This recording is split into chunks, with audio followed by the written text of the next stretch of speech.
Bakının Nərimanov rayonu ərazisində 23 yaşlı oğlan müəmmalı şəkildə vəfat edib. Doğru xəbər Azərbaycan bildirir ki, saat 20 radələrində 2002-ci il təvəllüdlü Nihat Camaloğlu Seyid Əliyev özünü pis hiss edib.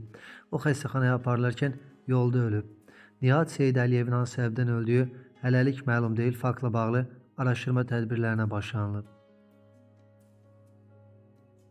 Dünən gecə saatlarında Sumqayıt Novxanı yolunda ağır qəza baş verib. Doğru xəbər Azərbaycan bildirir ki, hadisə 01:30 radələrində Saray qəsəbəsi ərazisində qeydə alınıb.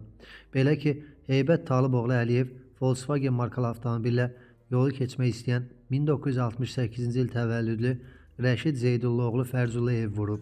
Piyada hadisə yerində həyatını itirib.